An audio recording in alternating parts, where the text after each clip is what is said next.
मोहसिन नकवी साहब तो हुसैनियत के अलम बरदार हैं।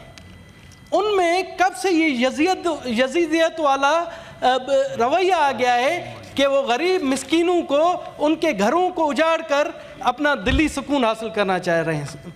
मैडम, ये एक यजीदियत है। मोहसिन नकवी साहब, आप अहले सादात हैं, आप सैयद घराने से हैं, और मुझे फ़ख्र है कि हमने आज से 1400 साल पहले बरे ज़ग़ीर में मेरे ख़ानदान ने अहले बैत की खिदमत की थी, हमें भी हुसैनियत का खिताब मिला था।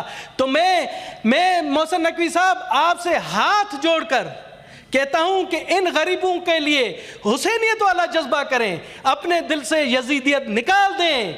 जिस दिन आपने यजीदियत निकाली तो जिस तरह से कहा जा रहा है कि आने वाले इलेक्शन में आप वज़ीर आज़म होंगे, तब भी वज़ीर आज़म बन सकते हैं। अगर यजीदियत वाला रवैया रखा तो आप सोचें ज़िंदगी भर वज़ीर आज़म नहीं हो सकते, जो आपकी ख्वाहिश है।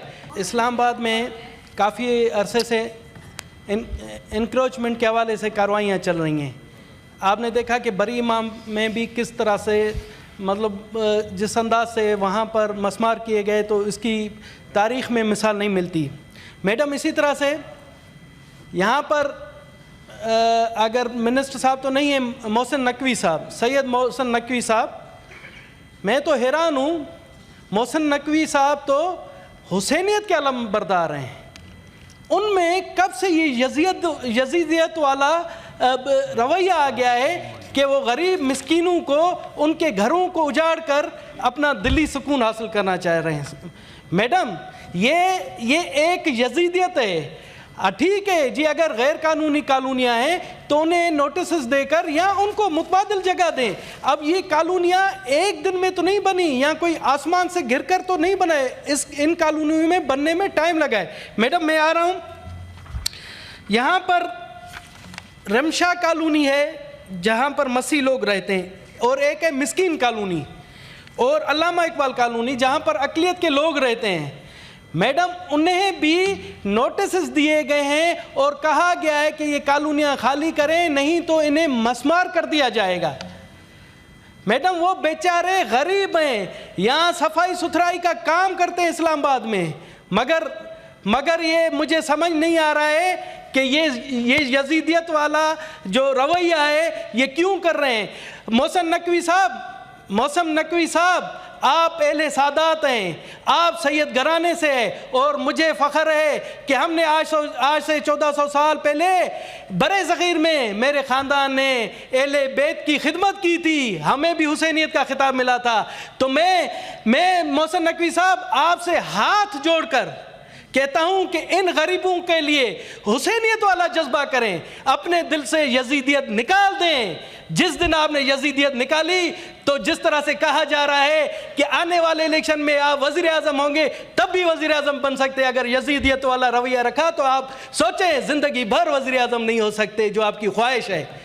तो मैं आपको मैडम एक और बात बताना चाहता हूँ। जो रिमशा कॉलोनी है, जो मसीह कॉलोनी है, रिमशा कॉलोनी, वहाँ पर पहले भी 2012 में एक साजिश हुई थी कि वहाँ पर मसीहों को निकालने के लिए एक बिल्डिंग माफिया ने, कब्जा माफिया ने वहाँ पर तौहीन मज़हब का इल्ज़ाम लगा कर रिमशा कॉलोनी को खाली कराना चाहा। मगर हमारे जो उलमा हज़रात, हमारे जो यहाँ पर रोशन सेकुलर तबके, उन्होंने उस चीज़ को पता कर लिया और उनसे कॉलोनी खाली नहीं करवाई।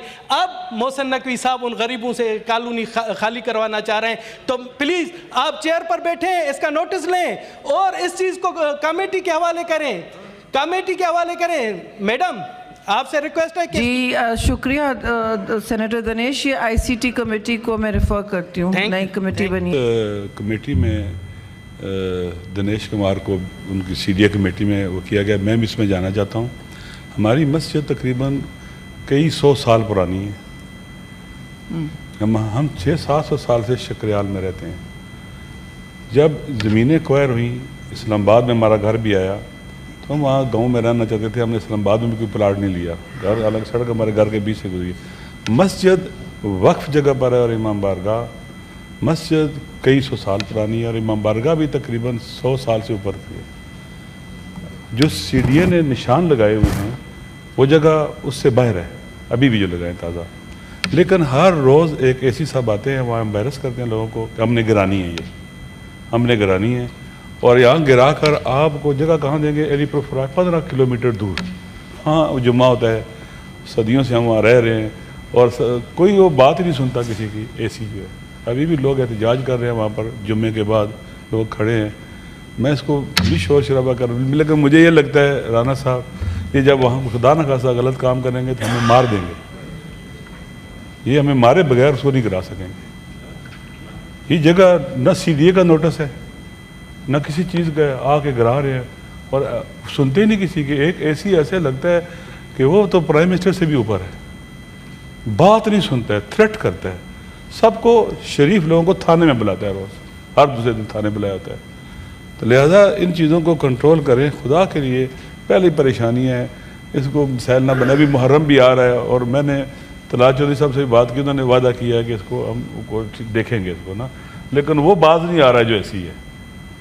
मैंने तारक फजल चौधरी साहब से बात की, हमारे तो हमसाए हैं ना, हम एक ही इलाके में रहते हैं, सदियों से इकट्ठे हैं। जी लीडर ऑफ अपोजिशन, अब दूसरों को भी मौका दे दें थोड़ा सा। आप कमेटी में बेशक शामिल हो जाइए। जी शामिल हो जाइए। इल्लीगल बहुत मसाइल। बिल्कुल जी बिल्कुल, तो ये कब्जे और मैं भी जाऊंगा जिसमें दिनेश जी बिल्कुल जी।